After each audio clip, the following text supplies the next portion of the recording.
salam sejahtera. Tuan-tuan dan puan-puan dan para penonton yang sedang menonton, terutama yang dihormati pensyarah kami, Doktor. Untuk tajuk subjek tugasan subjek SCCA 2083 Undang-Undang dalam Komunikasi, kami diberi tugasan tajuk bully cyber. Sebelum itu saya ingin memperkenalkan diri saya dahulu. Saya Muhammad Isyam bin Jamal, 275059, dan kami mempunyai 6 orang ahli kumpulan termasuk saya. Sahabat saya yang pertama adalah Muhammad Fidaus bin Shodi, 274306. Yang kedua Muhammad Syarifuddin bin Nordin, 274731.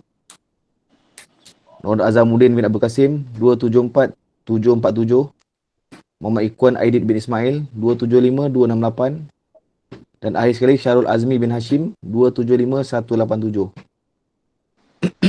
Okey, saya teruskan dengan pengenalan.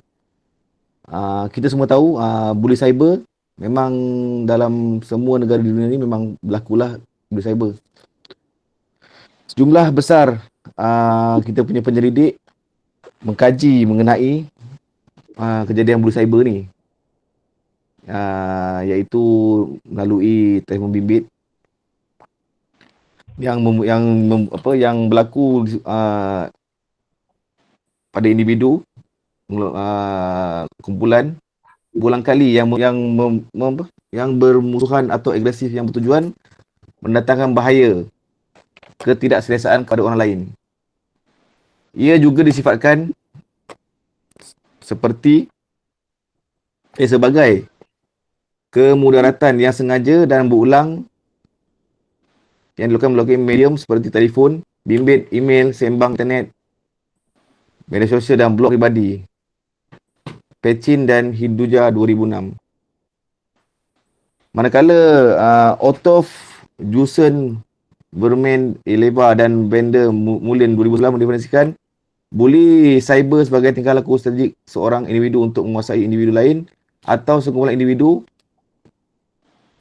Bully cyber boleh mengambil pelbagai bentuk seperti menghantar mesej ke telefon bimbit, email atau akaun media sosial seseorang, menyebarkan kabar-kabar angin, berniat jahat dalam talian dan mengedarkan gambar atau mesej tidak senonoh secara seksual tentang seseorang dengan niat untuk menyakiti dan mengaibkan seseorang.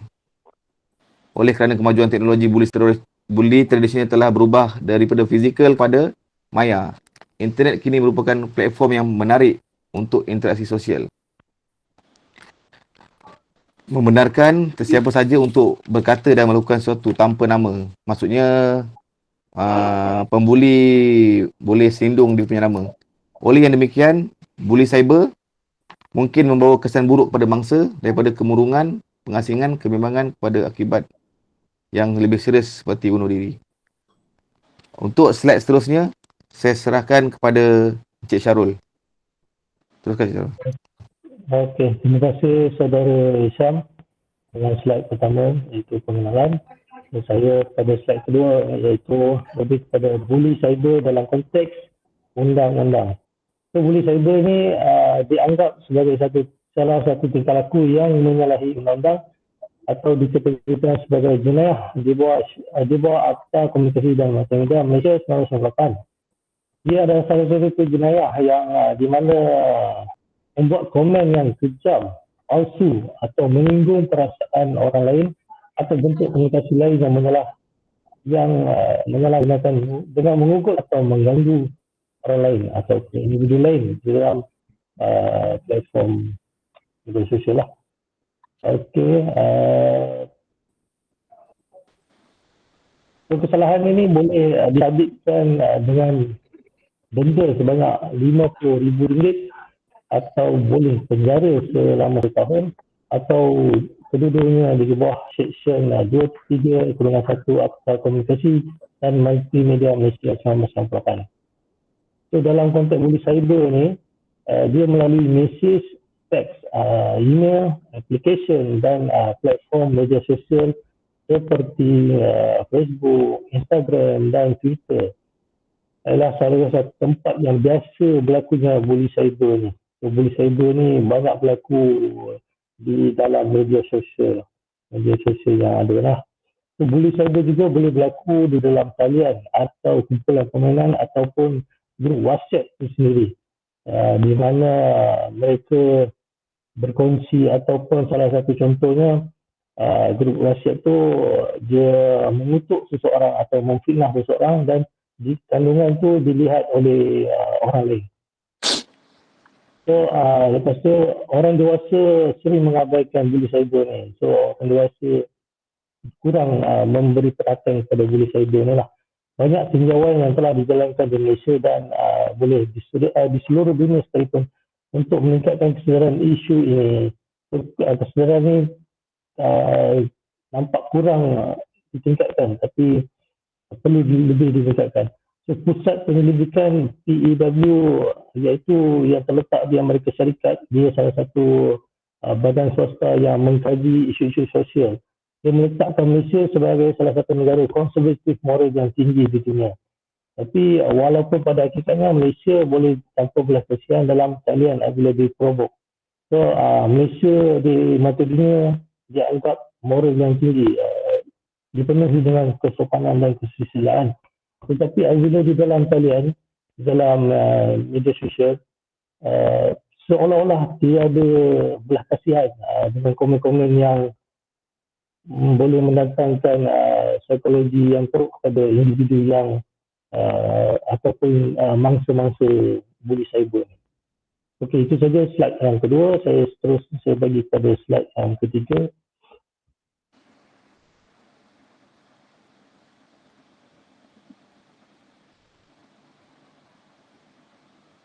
Okey, boleh teruskan saudara kita untuk slide yang ketiga tentang bully cyber. Baik, terima kasih kepada Encik Syarul atas perkongsian sebentar tadi.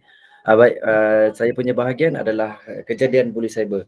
Seperti yang kita sedia maklum, banyak kejadian daripada efek kesan buruk yang berlaku disebabkan kejadian bully cyber bukan sahaja di dunia, malah kita tengok di dalam negara Malaysia juga ada impak yang buruk terkesan oleh individu disebabkan kejadian bully cyber. Baik, kita tengok daripada slide. Ada seorang wanita daripada Sarawak telah mengambil tindakan untuk membunuh dirinya sendiri akibat kemurungan yang berlaku terhadap dirinya. Ini semua disebabkan gara-gara kejadian kes bully cyber yang berlaku. Wanita yang bernama Davia Emilia telah terjun dari sebuah apartmen di tingkat 3 Perbandaran Baru Kawa, Kuching, Sarawak. Masa itu dia baru sahaja berumur 16 tahun. Kejadiannya berlaku dipercayai disebabkan kemurungan yang berlaku disebabkan ayahnya yang telah bercerai dengan ibunya dan ayahnya telah berkahwin semula, dan pada waktu itu Davia Emilia tinggal berseorangan. Dia menjadi kemurungan disebabkan masalah keluarga yang berlaku ke atas dirinya. Jadi apabila berlaku bully cyber kepada Davia Emilia, dia telah membuat undian. Netizen lah senang kita cerita. Netizen telah membuat undian dalam bentuk kod iaitu D ataupun L. D itu bermaksud mati dan L adalah bermaksud hidup. Rata-ratanya netizen ataupun mengundi dengan menggunakan kod D iaitu 69% kira-kira yang mengundi untuk dianya membunuh diri, dan L selebihnya adalah dalam kod L iaitu hidup. Jadi apabila ramai netizen ataupun individu yang berada dalam kejadian bully cyber telah mengundi D iaitu 69%, Davia Emilia telah mengambil keputusan untuk membunuh diri. Jadi abang tiri beliau apabila pada pukul 8 malam telah balik ke rumah dan mendapati Davia terbaring tak bernyawa di dalam satu unit rumah yang telah mereka sewa. Dan menurut jiran, Davia seorang yang rajin belajar dan sentiasa orang kata dia sebagai ulat buku. Tetapi kenapa boleh jadi seperti itu?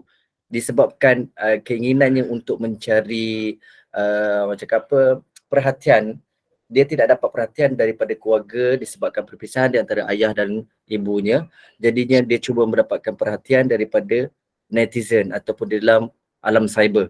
Tetapi malangnya yang berlaku pada dirinya apabila netizen ataupun individu yang berada di alam cyber cuba untuk memprovok dia, mengatakan kehidupannya tidak berguna lagi, dan macam yang kita bincangkan tadi, ramai yang memilih dia untuk membunuh diri.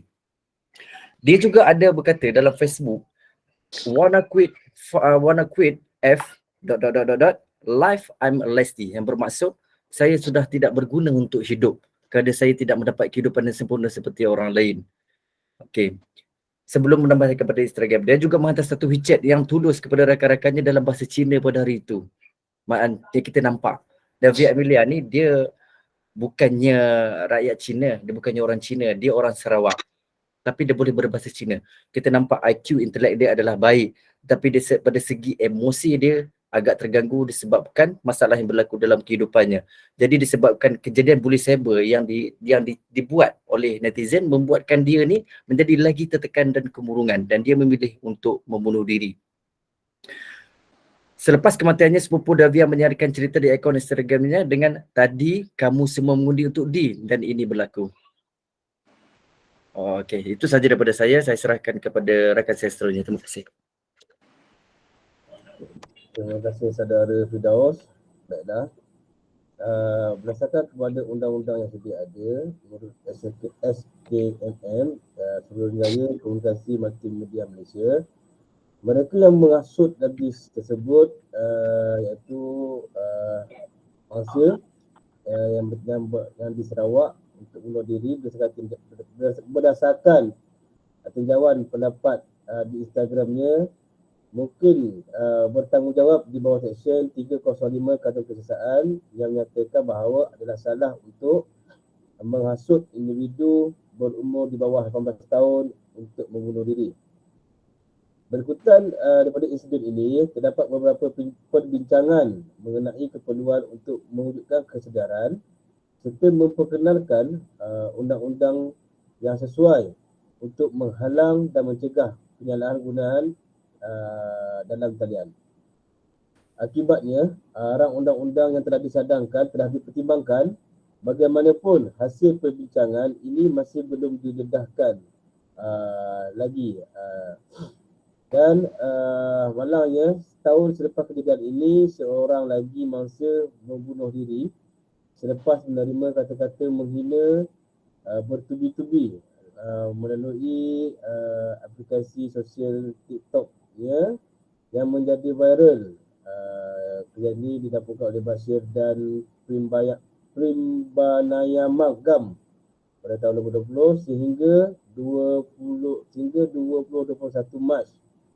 Telah dilaporkan bahawa Kementerian Komunikasi dan Multimedia sedang menyediakan kertas kabinet mengenai rang undang-undang anti bully cyber menurut Mail 2021.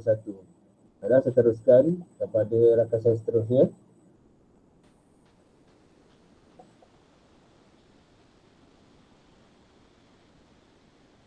Kita buka mic saudara dia.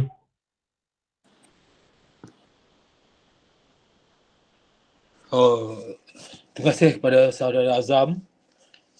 Saya akan menerangkan tentang aplikasi undang-undang tentang bully cyber. Yang pertama, di bawah Seksyen 233 Akta Komunikasi dan Multimedia tahun 1998 memberikan tekan tentang penggunaan tidak wajar kemudahan rangkaian.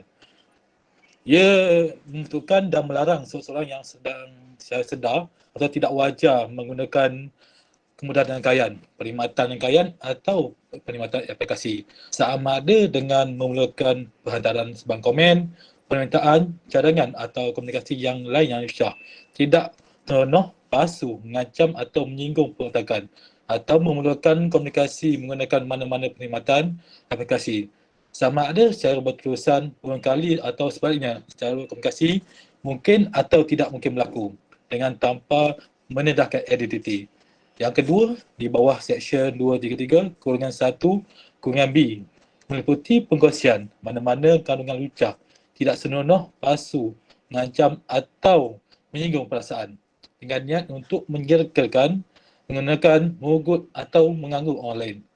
Yang ketiga, sekiranya pesalah didapati bersalah, mereka boleh didenda tidak lebih daripada RM50,000 atau penjara tidak melebihi daripada setahun atau keduanya. Dalam kedua-dua bagian ini, kearifan luas tentang penggunaan yang tidak wajar sertanya boleh membawa kepada penyalahgunaan kuasa kerana seksyen ini tidak secara khusus menaungi buli cyber dan tidak juga menentangkan skop niat yang diperlukan untuk membuktikan pelakuan kesalahan itu. Saya serahkan kepada saudara Ikhwan untuk mendengar kesimpulan. Okey, dan yang terakhir kesimpulan dalam mentakrifkan skop tingkah laku buli cyber yang mempunyai rangka kerja undang-undang ditambah dengan penguatkuasaan yang ketat dapat membantu menghapuskan serta menggalakkan serta menghapus dan tidak menggalakkan kejadian buli cyber yang semakin meningkat di Malaysia. Yang kedua, kajian kes yang dikongsi dalam artikel berfungsi sebagai bukti kehidupan sebenar tentang kesan buli cyber terhadap kehidupan seseorang malah boleh membawa kepada kematian. Serta dengan media sosial pada masa kini menjadi kebiasaan dan kebanyakan orang mempunyai akses kepada internet dan telefon pintar, risiko semakin meningkat kerana sesiapa sahaja boleh menjadi mangsa buli cyber. Usaha daripada semua pihak seperti keluarga, rakan dan pihak berkuasa adalah penting untuk mendidik dan mendekati khalayak yang dimaksudkan. Kedua-dua perspektif peringkat makro dan mikro, langkah kawalan seperti yang dikenakan oleh Instagram dan Facebook menunjukkan betapa seriusnya buli cyber dan ia perlu dibendung sebagai rumusan. Buli cyber bukanlah isu kecil untuk diabaikan. Yang ketiga sebaliknya adalah isu untuk menyuarakan pendapat dan mengambil tindakan secepat mungkin. Menyebarkan kesedaran tidak cukup untuk menyelesaikan masalah ini. Sebagai alternatif, kerajaan dan masyarakat harus bekerjasama dan menyediakan persekitaran yang selamat dan terjamin untuk mangsa. Kita tidak seharusnya membangunkan komuniti yang mengamalkan, menyalahkan mangsa. Sebaliknya, kita harus menyokong dan menggalak mereka untuk bersuara tanpa bersikap menghakimi. Ini membolehkan Polis dan Suruhanjaya Komunikasi dan Multimedia Malaysia SKMM bekerjasama dalam menahan pembuli cyber. Seperti yang kita semua akui, batu loncatan dalam menyelesaikan isu ini adalah pendidikan tentang buli cyber kepada kanak-kanak. Ia bermula di rumah kerana ibu bapa adalah mereka yang menyediakan gadget dan kebebasan sosial ini kepada anak-anak. Secara umumnya, orang dewasa boleh membantu dalam mencegah buli cyber dalam pelbagai aspek. Sekian, terima kasih. Terima kasih semua. Di atas mungkin semua di atas perkongsian yang telah kami bentang ni dapat memberi manfaat kepada penonton-penonton, especially untuk peserta kami lah. Kami sudahi dengan wabillahi taufiq wa hidayah. Assalamualaikum.